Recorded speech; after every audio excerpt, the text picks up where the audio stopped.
التي حرم الله إلا بالحق وقال تعالى ولا تأكلوا أموالكم بينكم بالباطل وقال تعالى الله يجتبي إليه من يشاء ويهدي إليه من ينيب ليس عليك هداهم ولكن الله يهدي من يشاء صدق اللہ العظیم۔ حاضرین محترم، قرآن مجید کی چند مختلف آیات میں نے تلاوت کی ہیں۔ دعا فرمائیے اللہ تعالیٰ بات کو صحیح طریقے پر کہنے کی، سننے کی، سمجھنے کی اور عمل کرنے کی ہم سب کو توفیق عطا فرمائے۔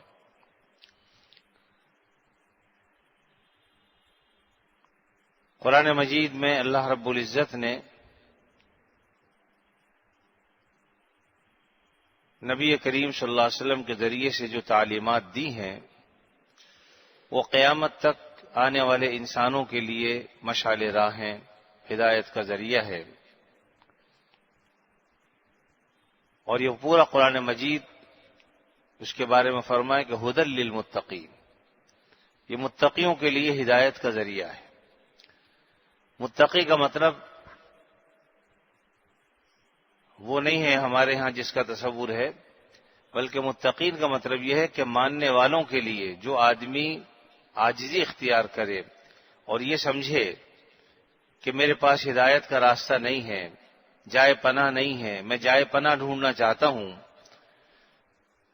تو جو بندہ بن کر آئے اللہ تعالیٰ اس کو راہ ہدایت بھی عطا فرماتے ہیں، مزید آگے بڑھنے کا راستہ بھی عطا فرماتے ہیں۔ جس کا مطلب یہ ہے کہ جو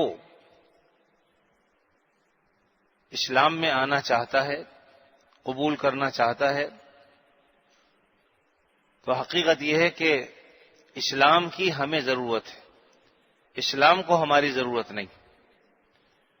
مطلب یہ ہے کہ بہت سے لوگ مختلف جگہوں پر جاتے ہیں کہ پہلے یہ بتائیے جی فلاں اگر ہم اسلام قبول کر لیں گے تو ہمیں کیا ملے گا، کون کون سا حق ہمیں حاصل ہوگا۔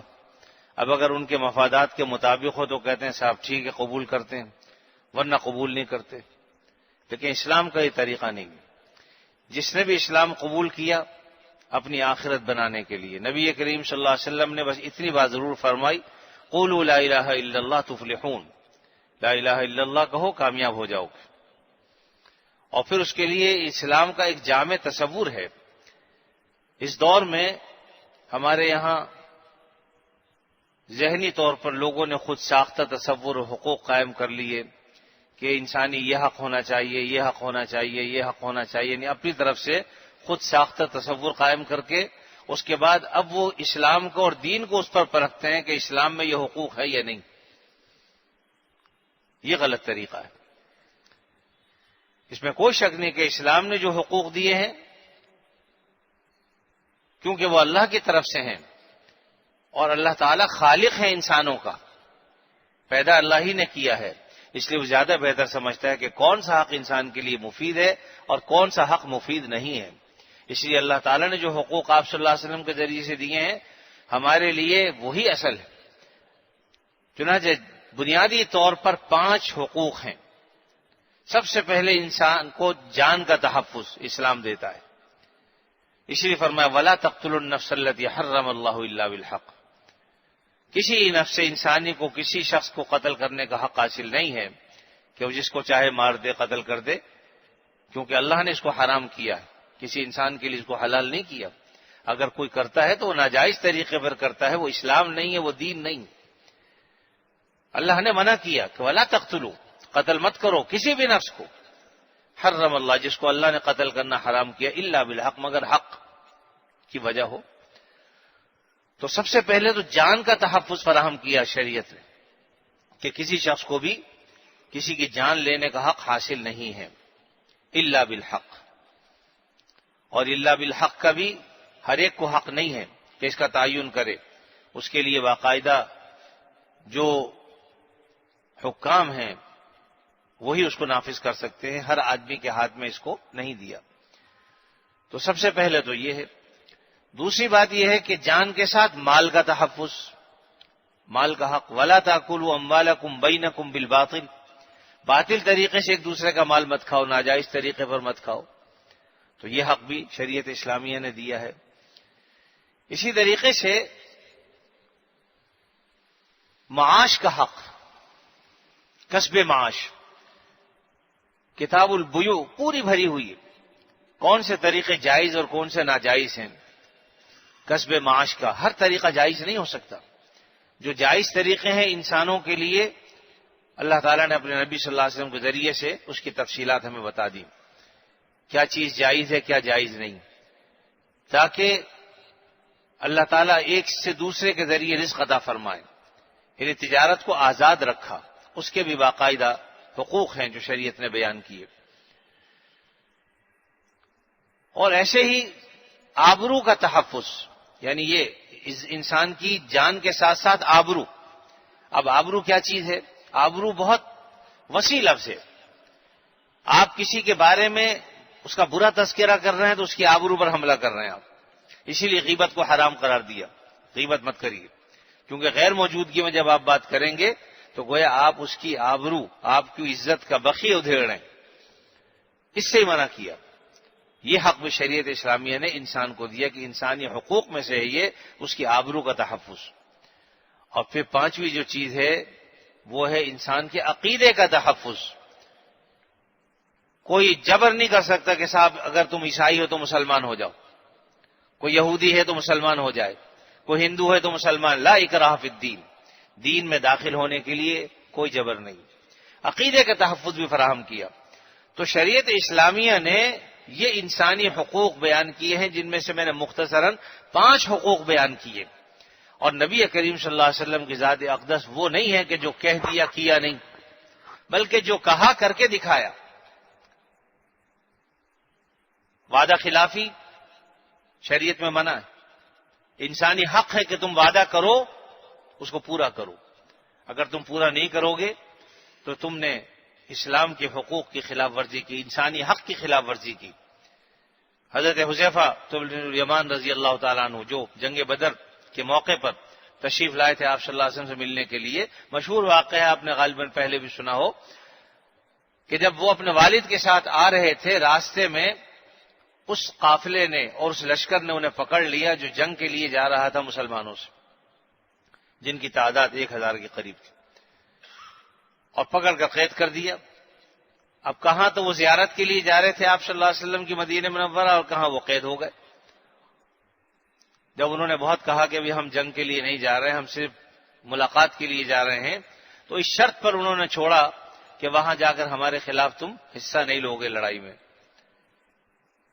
اب لازمی بات ہے کہ ایک آدمی سمجھتا ہے اس وقت تو میں قید ہوں، کسی طریقے سے جان چھڑاؤں، اس کے بعد دیکھی جائے گی، یعنی عموماً ذہنوں میں ایک خیال ہوتا ہے۔ بہرحال انہوں نے یہ وعدہ کر لیا کہ ہم تمہارے خلاف جنگ میں حصہ نہیں لیں گے، تو انہوں نے چھوڑ دیا، یہ چلے گئے، اور نبی کریم صلی اللہ علیہ وسلم خدمت میں حاضر ہوئے اور آ کر پورا معاملہ بھی عرض کیا اور کہا کہ یا رسول اللہ صلی اللہ علیہ وسلم، ہم چاہتے ہیں کہ ہم اس جنگ بدر میں حصہ لیں۔ آپ نے فرمایا کہ نہیں، جب تم وعدہ کر کے آ گئے ہو، چاہے کافروں سے تم نے وعدہ کیا، اس وعدے کو نبھاؤ، تم حصہ نہیں لے سکتے۔ حالانکہ جنگ بدر یوم الفرقان کہا جاتا ہے، جو حق اور باطل کے درمیان فرق کرنے والی جنگ ہے، جس کے بارے میں آپ صلی اللہ علیہ وسلم فرمایا کہ اس میں شریک ہونے والے جتنے بھی ہیں سارے کے سارے جو ہیں وہ اگلا پچھلے سارے گناہ ان کے اللہ نے معاف کر دی۔ اور چونکہ وہ بڑی اہم جنگ تھی، سب سے پہلا معرکہ تھا اسلام اور کفر کے درمیان، اور اس سے آپ اندازہ لگا لیجئے کہ تعداد کے اعتبار سے، ہر اعتبار سے مسلمان تو کم تھے۔ 313 لشکر والوں کے پاس صرف 8 تلواریں تھیں، آپ سوچئے تو صحیح، 313 کا لشکر تھا اور صرف 8 تلواریں تھیں، کسی کو لاٹھی تھی، کسی کو پتھر تھے۔ اب 313 لشکر کے پاس جو ہے اونٹوں کی تعداد صرف 70 تھی، غالباً 8 اونٹ تھے یا 2 تلواریں تھیں۔ میرے ذہن میں اس وقت یہ ہے کہ 8 تلواریں، 8 اونٹ یا 2 تلواریں، یا اس کا برعکس۔ تو بس صرف اتنا بڑا لشکر کے مقابلے میں یہ، اس لیے ایک ایک آدمی قیمتی تھا، ضرورت تھی، لیکن آپ صلی اللہ علیہ وسلم نے فرمایا کہ جب تم نے وعدہ کر لیا ہے اور اس وعدے پر تمہیں چھوڑا ہے، تو اسلام ہمیں وعدہ وفائی سکھاتا ہے، بے وفائی نہیں سکھاتا۔ وعدہ کر لیا، اس کی خلاف ورزی جائز نہیں۔ چنانچہ حضرت حذیفہ نے اس جنگ میں حصہ نہیں لیا، باوجود اس کے کہ لے سکتے تھے، لیکن آپ صلی اللہ علیہ وسلم منع فرما دی۔ اسی طریقے سے جان کا تحفظ جب ہم کسی کو کہتے ہیں تو خالی یہ نہیں کہ زبان سے اسلام نے حق دیا ہے، بلکہ عملی طور پر سیدنا عمر فاروق رضی اللہ تعالیٰ عنہ کے زمانے میں جب بیت المقدس فتح ہوا اور وہاں پر جو ہے وہ فوج ٹھہرائی گئی جو ان کے جان مال عزت آبرو کی حفاظت کرتی تھی اور اسی بنیاد پر وہ ان سے جزیہ بھی لیتے تھے، تو اسی زمانے میں مسلمانوں کو ضرورت پیش آئی کہ اپنی فوج کو ہم کہیں اور استعمال کریں، تو یقیناً بیت المقدس سے فوج کو نکالنا پڑتا تھا۔ جب رائے اور مشورہ لیا تو حضرت عمر فاروق نے فرمایا کہ بھائی ایک تو یہ کہ ہم ان سے جزیہ بھی لیتے ہیں اسی بنیاد پر کہ ہم تمہارا تحفظ کریں گے، ہم تمہاری حفاظت کریں گے، اور دوسرا یہ کہ اگر ہمیں وہاں پر محاذ پر بھیجنا ہے تو یقیناً یہاں سے فوجوں کو نکالنا ہوگا۔ تو رائے یہی سامنے آئی، حضرت عمر فاروق نے فرمایا کہ جو جزیہ تم نے ٹیکس لیا ہے وہ واپس کر دو، اس لیے کہ جب ہم ان کا تحفظ نہیں کر سکتے، جب ہم ان کی حفاظت نہیں کر سکتے، ان کے حقوق نہیں دے سکتے، تو اب ہمیں یہ بھی حق نہیں کہ ہم ان سے پیسے لیں۔ چنانچہ آپ حضرت عمر فاروق رضی اللہ تعالیٰ عنہ نے جو جزیہ لیا گیا تھا ان کو بلا کر وہ سارا کا سارا جزیہ واپس کیا کہ بھائی ہم نے تم سے اس مد میں لیا تھا کہ ہم تمہارا تحفظ کریں گے، لیکن ہمیں اب دوسرے محاذ پر فوجوں کی ضرورت ہے، لہذا ہم اپنی فوجیں یہاں سے نکال رہے ہیں اور تمہارا جزیہ تمہیں واپس کرتے ہیں۔ دنیا کے اندر شاید ہی تاریخ کے اندر پیسے لینے کے بعد کوئی واپس کرتا ہو، اس کی مثال شاید ہی کوئی پیش کر سکے، لیکن یہ نبی کریم صلی اللہ علیہ وسلم کی غلامی کی وجہ سے تھا کہ آپ کی غلامی کا شرف چونکہ انہیں حاصل تھا، حقیقی معنی میں یہ غلام تھے، تو آپ نے فرمایا چونکہ جان مال عزت آبرو کا جو حق ہے جب ہم نے نہیں دے سکتے تو ہمیں ٹیکس لینے کا بھی کوئی حق نہیں، وہ پیسے واپس کر دیے گئے۔ اسی طریقے سے ایک اور واقعہ جو پیش آئے غزوہ خیبر کے موقع پر، مسلمان محاصرہ کیے ہوئے خیبر کا اور کئی دن گزر گئے، فتح بھی نہیں ہو رہی، ایسے میں ایک کالا سیاہ آدمی جس کا نام غالباً اسود راعی تھا، جو بھیڑ بکریاں چرایا کرتا تھا، اسے پتا چلا کہ آپ صلی اللہ علیہ وسلم کوئی نبی ہیں جو آئے ہوئے ہیں، لوگوں سے پوچھتا پاچھتا آپ کی خدمت میں حاضر ہوا، اور جب دیکھا تو حیران ہوا، وہ سمجھتا تھا کہ کوئی بہت بڑی بارگاہ ہوگی، حشم خدم ہوں گے، خدام ہوں گے آگے پیچھے، لیکن وہاں دیکھا تو آپ صلی اللہ علیہ وسلم ایک معمولی سے خیمے میں خیمہ زن تھے۔ بہرحال ان کے پاس حاضر ہوا اور آ کر اس نے عرض کیا کہ میں یہاں بکریاں چراتا ہوں یہودیوں کی، اور میں خود بھی انہی میں سے ہوں، تو آپ اسلام کے بارے میں مجھے کچھ بتائیے۔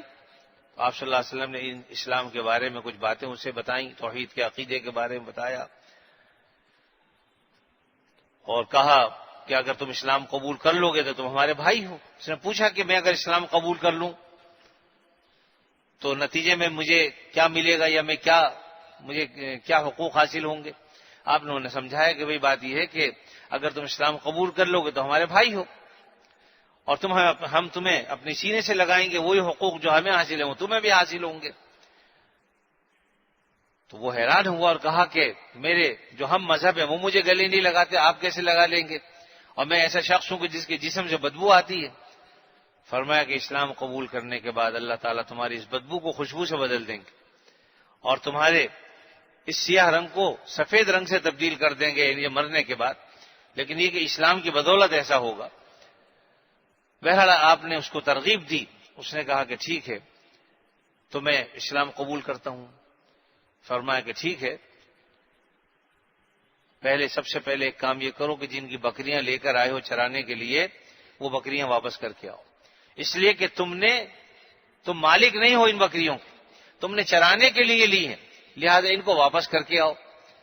اب دیکھیے یہ مال کا تحفظ، یہ حقوق شریعت دیتی ہے کہ جن کا مال ہے باوجود اس کے کہ آپ صلی اللہ علیہ وسلم نے محاصرہ کیا ہوا ہے، دشمن ہیں ان کے، لیکن اس کے بعد آپ نے فرمایا کہ تمہارا معاہدہ چونکہ ان سے ایسا نہیں ہے، اس لیے پہلے جس کی بکری ان کو واپس لوٹا دو، پھر اس کے بعد تم یہاں پر آؤ۔ چنانچہ یہ شخص واپس گیا، ساری بکریاں واپس لوٹائیں، اور پھر یہ واپس آیا، کلمہ شہادت پڑھا اس نے اور کہا کہ اللہ کے نبی صلی اللہ علیہ وسلم بتائیے اب میں کیا کروں۔ اس وقت کسی نماز کا وقت نہیں تھا کہ آپ اسے نماز کا حکم فرماتے، رمضان کا مہینہ نہیں تھا کہ روزے کا حکم دیتے، مال اس کے پاس نہیں تھا کہ زکوٰۃ کا حکم دیتے۔ فرمایا کہ اس وقت کوئی اور حکم نہیں ہے تمہارے سامنے، جو حکم ہے وہ یہ ہے کہ جو اس وقت عبادت ہو رہی ہے جہاد کی، اس میں شامل ہو جاؤ۔ اس وقت اس موقع پر اس نے کہا کہ اس جہاد کے نتیجے میں مجھے کیا حاصل ہوگا؟ تو آپ نے فرمایا کہ اللہ تعالیٰ تمہارے، اگر تم شہید ہو گئے تو تمہارے اس کالے رنگ کو اللہ تعالیٰ گولے رنگ سے تبدیل کر دے گا، اس بدبو کو خوشبو سے تبدیل کر دے گا۔ چنانچہ وہ شخص میدان جہاد میں کود گیا، یہاں تک کہ شہید ہو گیا۔ صحابہ کرام کو اس کا پتہ نہیں تھا کہ کون ہے یہ۔ جب شہادت ہو گئی، صحابہ نے جو اپنے جو شہداء تھے ان کو جمع کیا تو یہ شخص نیا تھا۔ اب سب حیران تھے کہ کون آدمی۔ آپ صلی اللہ علیہ وسلم بھی اتفاقاً تشریف لائے تو صحابہ نے کہا کہ اللہ کے نبی صلی اللہ علیہ وسلم، یہ صاحب بھی جو ہے وہ جن کو شہادتیں ہوئی ہیں یہ بھی ان میں موجود ہے، لیکن ہمیں پتہ نہیں کون ہے۔ فرمایا کہ تم نہیں جانتے، اسے میں جانتا ہوں، اور میری آنکھیں دیکھ رہی ہیں کہ اللہ تعالیٰ نے اسے جو ہے وہ جس سے پانی سے غسل دلوایا ہے وہ جنت کے جو ہے وہ کوثر و تسلیم کا پانی ہے، جس سے اللہ تعالیٰ نے اس کی سیاہ رنگت کو سفید رنگت میں بدل دیا ہے اور اس کی بدبو کو خوشبو میں تبدیل کر دیا ہے۔ تو بہرحال آپ صلی اللہ علیہ وسلم اس موقع پر فرمایا۔ تو بات یہ ہے کہ اسلام جو حقوق دیتا ہے اس میں انسان کی جان کا بھی تحفظ ہے، مال کا بھی تحفظ ہے، یہ اسلام دیتا ہے۔ اور آپ صلی اللہ علیہ وسلم نے عین میدان جنگ میں اگر جنگ کر رہے ہو تو اس وقت بھی جو ہدایات دی ہیں وہ یہ ہیں کہ کسی بچے کا خون نہ بہایا جائے، کسی عورت کو نہ مارا جائے، کسی بوڑھے پر ہاتھ نہ اٹھایا جائے۔ مسلمان اس کا خیال رکھتے تھے ان حقوق کا، میدان جنگ میں بھی، کہ کسی بچے کا ان کے ہاتھ سے قتل نہ ہو، کسی عورت پر ان کی تلوار نہ اٹھے، کسی بوڑھے آدمی پر ان کی تلوار نہ اٹھے۔ اسی طریقے سے جو لوگ مذہبی عبادات میں لگے ہوئے ہیں ان پر ہاتھ نہ اٹھے جو برسر پیکار نہیں ہے مسلمانوں سے۔ تو یہ سارے حقوق تو شریعت نے دیے ہیں۔ تو اس طرح سے جان کا تحفظ، اسی طریقے سے مال کا تحفظ، معاش کا تحفظ۔ کون کون سی صورتیں معاشی اعتبار سے تمہارے لیے فائدہ مند ہیں، کون سے نقصان دہ ہیں، وہ جو باتیں بتلائی گئی ہیں، یعنی احتکار سے منع فرمایا، اسی طریقے سے ذخیرہ اندوزی سے منع فرمایا۔ تو پورا معاش کا ایک تحفظ اور اس کا نظام ہے جو شریعت اسلامیہ نے عطا فرمایا مسلمانوں کو۔ اسی طریقے سے ایک جو آخری حق دیا ہے وہ یہ کہ عقیدے کا تحفظ، کسی پر جبر نہیں کیا کہ کوئی شخص اگر کافر ہے تو اسے ہم مجبور کر سکیں کہ صاحب ضرور تم مسلمان ہو جاؤ، ایسا نہیں۔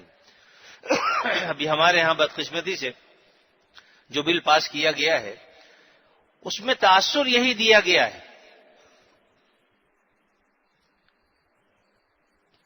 کہ مسلمان کافروں کو جبری طور پر مسلمان کرتے ہیں، حالانکہ حقیقت ایسی نہیں ہے۔ میں نے جمعے میں بھی اس کو بیان کیا، اس سے پہلے بھی جو بیان ہوا تھا اس میں بھی اس کو عرض کیا، اس لیے کہ اس کی ضرورت ہے کہ ہمارے مسلمانوں کو اس سے آگاہی ہو۔ کیا کچھ ہو جاتا ہے ہمیں پتہ ہی نہیں چلتا۔ یہ تاثر دینا درست نہیں ہے کہ مسلمان زبردستی کسی کو اسلام پر مجبور کرتے ہو، کیسے کر سکتے ہیں؟ لا اکراہ فی الدین، دین میں زبردستی نہیں۔ اور یہ آیت اسی بارے میں نازل ہوئی ہے کہ دین میں داخل ہونے کے لیے زبردستی نہیں ہے، دھونس نہیں ہے، زبردستی نہیں، اپنی مرضی سے کوئی اسلام قبول کرے۔ ہاں یہ الگ بات ہے کہ ہر مولود جو پیدا ہوتا ہے وہ فطرت اسلام پر پیدا ہوتا ہے، کل مولود یولد علی الفطرہ، ہر بچہ جو پیدا ہوتا ہے وہ فطرت اسلام پر پیدا ہوتا ہے، چاہے وہ مسلمان کے گھر پیدا ہو، ہندو کے گھر پیدا ہو، یہودی کے گھر پیدا ہو، نصرانی کے گھر پیدا ہو، اس کی پیدائش فطرت اسلام پر ہوتی ہے۔ آگے فرمایا فَأَبَوَاهُ يُحَوِّدَانِهِ أَوْ يُنَصِّرَانِهِ أَوْ يُمَجِّسَانِهِ، پھر اس کے ماں باپ اسے چاہے یہودی بنا دیں، نصرانی بنا دیں، مجوسی بنا دیں، ان کا ماحول سے بچے متاثر ہوتے ہیں اور آہستہ آہستہ وہی دین مذہب اختیار کر لیتے ہیں جو ان کے ماں باپ کا ہے، الا یہ کہ اللہ تعالیٰ جس کو توفیق دیں۔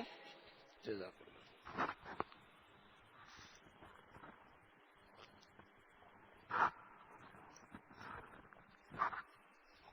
تو بہرحال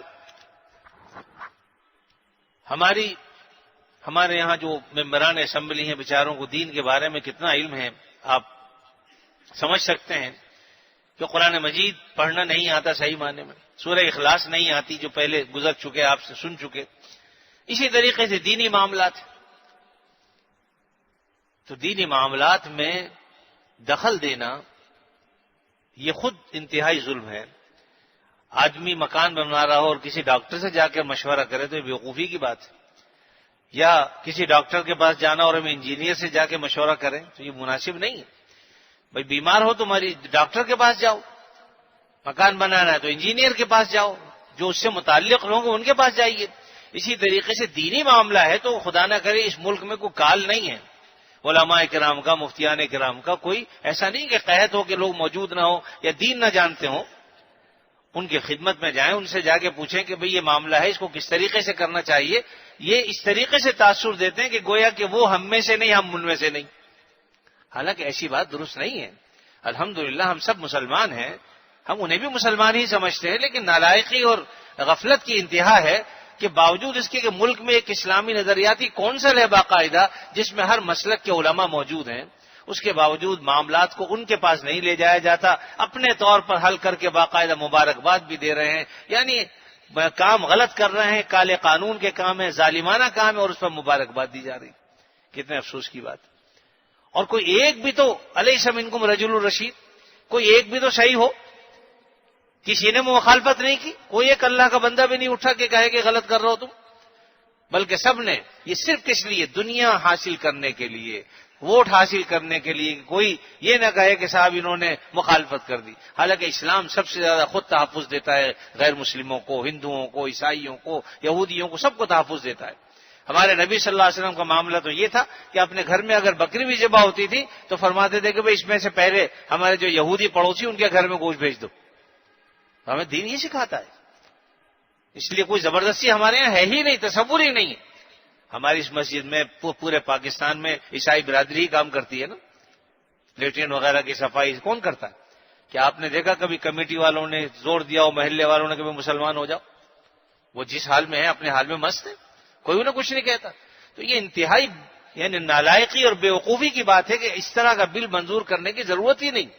ہمیں تو یہ کہنا چاہیے کہ ہمارے یہاں پہ جبر ہے ہی نہیں دین میں ہمارے، یہ اپنے دین سے ناواقفی کا نتیجہ ہے جو انہوں نے فوری طور پہ اس کو صورت کے ساتھ کسی کے کہنے پر ٹیلی فون آیا اور 7 منٹ کے اندر اندر بل پاس کر دی۔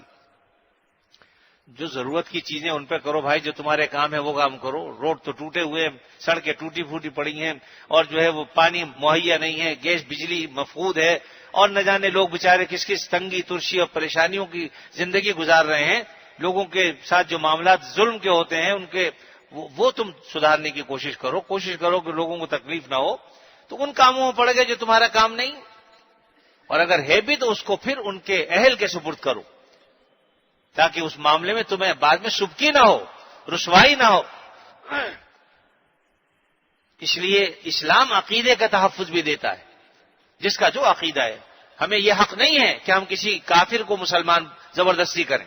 ہاں اگر وہ خود تبلیغ دین کے نتیجے میں اگر مسلمان ہوتا ہے، کیونکہ دین کی تبلیغ تو ہے، آپ صلی اللہ علیہ وسلم نے مارے کیوں کھائی ہیں، گالیاں کیوں کھائی ہیں، تانے کیوں برداشت کیے ہیں؟ دین ہی کو پھیلانے کے لیے تو آپ ملکوں جاتے تھے۔ کہیں طائف جا رہے ہیں تبلیغ کرنے کے لیے، اور وہاں جو ہے لونڈے لپاڑے اس زمانے کے لگ گئے پیچھے اور آپ کو پتھر مار رہا ہے، یہاں تک کہ آپ کے جسم زخمی ہو گئے، پیروں میں جو ہے وہ خون کی وجہ سے جوتیاں چپک گئیں۔ یہ تبلیغ دین کے لیے تو تھا، لیکن تبلیغ کرتے تھے، اور تبلیغ یہ تھی قولوا لا الہ الا اللہ تفلحون، اے لوگوں لا الہ الا اللہ کہہ لو کامیاب ہو جاؤ گے۔ اس سے زیادہ آپ جبر نہیں کرے کسی پر۔ تو اس لیے اس طرح کی جو چیزیں ہیں یہ ناواقفی کا نتیجہ ہے۔ دین ہمارا کسی پر جبر نہیں۔ پھر اس کے بعد مزید ایک کہ 18 سال سے پہلے مسلمان نہیں ہو سکتا کوئی، گویا کہ ہدایت ان کے قبضہ قدرت میں۔ وہ ہدایت تو اللہ کے ہاتھ پاس ہے، وہ جب چاہے جس کو عطا فرما دے۔ 10 سال میں کسی کو ہدایت مل جائے؟ کیا ہمارے پاس کمپیوٹر ماسٹر ایسے لڑکے نہیں ہوتے جن کی عمر ابھی 7 سال کی اور 6 سال کی ہوتی ہیں اور کہتے ہیں کہ صاحب یہ بڑے جو ہے وہ بہترین جو ہے وہ کمپیوٹر ماسٹر ہیں؟ کتنے کتنے قابل لوگ ہیں، چھوٹی عمروں کے اندر انہوں نے بہت کچھ کر لیا۔ اس طرح کے ابھی کوئی ایک بچہ جس کا انتقال ہو گیا تھا، جس کو کہتے تھے کہ بھئی یہ جو ہے بہت بڑا کمپیوٹر کا ماسٹر ہے۔ تو اس لیے عمر تو چاہے چھوٹی ہے، لیکن اللہ نے اگر اس کو سمجھ دی ہے اور سمجھ کی بنا پر وہ مسلمان ہو جاتا ہے تو اس پر کوئی قدغن نہیں ہونی چاہیے اسلام۔ اور دوسری بات یہ ہے کہ یہ عجیب جہالت ہے کہ 18 سال کے بچے کو بالغ کہتے ہیں، یہاں بچے 12 سال کے بالغ ہو جاتے ہیں، 13 سال کے بھی بالغ ہو جاتے ہیں، 15 سال سے پہلے بھی بلوغ ہوتا ہے، علامات ہیں بلوغ کی، اگر وہ پائی جائیں گی تو بچہ 14 سال میں ہی بالغ ہو جائے گا، اور بالغ ہونے کی اگر علامات نہیں پائی جاتی تو پھر اس صورت میں 18 سال کی عمر ہوتی۔ بھائی آپ حضرات بیٹھے یہیں پر بیٹھیے، نکاح یہیں ہوگا، نہیں بلانا چاہیے اس وقت، اس سے ذہن جو ہے وہ ادھر ادھر ہو جاتا ہے۔ آپ حضرات تشریف رکھیں یہیں پر ہی بیٹھ کے، نکاح بس سب فارغ ہو جائیں گے تو نکاح ہوگا۔ تو بہرحال جو بات عرض کر رہا ہوں وہ یہ کہ اس موقع پر یہ ہماری ناواقفیت کی دلیل ہے۔ اسی طرح یہ کہ جناب اگر اسلام بھی لے آیا کوئی 18 سال بعد بھی 21 دن تک اسے جو ہے وہ ظاہر نہیں کر سکتا، ایسا لگتا ہے کہ کافروں کا ملک ہے یہ، اللہ تعالیٰ معاف کرے۔ اسرائیل میں بھی ایسا قانون نہیں ہے، ہندوستان میں ایسا قانون نہیں ہے، دنیا کے کسی ملک میں قانون نہیں جو پاکستان میں جو اسلام کے نام پر حاصل کیا ہے۔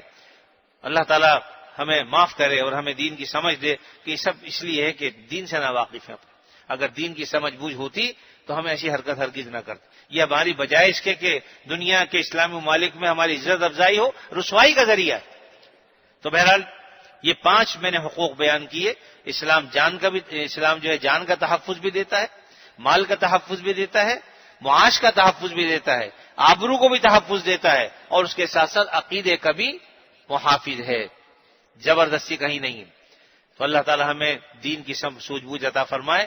آج ہمارے جو دوسرے لوگ ہیں وہ ہیومن رائٹس وغیرہ کے نام پر جو کام کرتے ہیں، انہوں نے اپنے طور پر خود ساختہ کچھ اصول وضع کر لیے ہیں، اور اصول کی بنیادوں پر ہم دیکھتے ہیں کہ بھئی اسلام یہ حق دیتا کہ نہیں دیتا۔ یہ طریقہ ہی غلط ہے خود۔ ایک صاحب جب ایک بزرگ کے پاس آئے تھے اس معاملے میں تو انہوں نے کہا کہ آپ یہاں تشریف لائیں، کتنے دن کا وزٹ ہے؟ کہا 2 دن کا۔ کراچی آئے 2 دن کے لیے، اور 2 دن میں وہ پورے کراچی کا جو ہے وہ سروے کر لیں گے کہ یہاں کون کون سے حقوق حاصل ہیں کون سے نہیں، اور فرمایا اب تک کتنے حقوق آپ کو پتہ چل گئے، یعنی کتنے لوگوں سے آپ نے انٹرویو لیا؟ کہا 5 آدمیوں سے، آپ 6 آدمی ہیں۔ کہا کہ مجھے آپ کے سروے پر ہی کچھ شبہات ہیں، اس لیے کہ سنجیدہ کوشش نہیں ہے۔ پورے کراچی میں 6 آدمیوں سے آپ انٹرویو کر کے سمجھتے ہیں کہ ہم نے یہاں کے لوگوں کا جو حقوق ہیں اس کا علم ہو گیا، اور کل کہاں جائیں؟ کل اسلام آباد جائیں گے، وہاں بھی 1-2 دن رہیں گے تو 6 آدمیوں کا وہاں آپ معلوم کر لیں گے، 6 دونی 12، پھر 2 دن ہندوستان جانے تھے۔ تو کہا کہ آپ 6 آدمیوں کا پورے ملکوں میں سروے کرنے کے بعد یہ سمجھتے ہیں کہ آپ کے سامنے سب رائے آ گئی؟ یہ ان کے حقوق کی رائے ہوتی ہے کہ جناب ہم نے سروے کر لیا، سروے 6 آدمیوں سے کیا، 3 کروڑ کی آبادی کے ملک میں، شہر میں صرف 6 آدمیوں سے، اور اس کی بنیاد پر وہ رائے قائم کر لیتے ہیں۔ بہرحال اللہ تعالی ہمیں سوجھ بوجھ عطا فرمائے۔ اس میں کچھ ہمارا قصور یہ ہے کہ ہمیں اپنے دین کی سمجھ حاصل نہیں، ہمیں اپنا دین سیکھنا چاہیے، اسلام کے بنیادی عقائد کیا ہیں وہ سمجھنے چاہیے، اسلام کیا کیا حق دیتا ہے وہ ہمیں معلوم ہونا چاہیے، تاکہ ہم دوسروں کو جواب دے سکیں، کم از کم ان سے بات کر سکیں۔ اور سب سے بڑھ کر یہ کہ ہمیں اپنے آپ پر اسلام کو نافذ کرنا چاہیے، اسی طرح اپنے گھروں میں دینی تعلیمات کو عام کرنا چاہیے۔ اللہ تعالیٰ اپنے فضل و کرم سے ہمیں بات کو سمجھنے کی اور سمجھ کر عمل کرنے کی توفیق عطا فرمائے۔ الحمد للہ رب العالمین والعاقبۃ للمتقین والصلاۃ والسلام علی رسولہ الکریم سیدنا مولانا محمد وعلی آلہ واصحابہ اجمعین۔ یا اللہ اپنے فضل خاص سے ہمارے گناہوں کو معاف فرما، ہمیں عافیت نصیب فرما، ہر شر سے فتنے سے اللہ ہماری حفاظت فرما، ہمارے بیماروں کو شفا عطا فرما، جو مقروض ہیں ان کے قرضوں کو ادا فرما، جو پریشان حال ہیں ان کی پریشانیوں کو دور فرما۔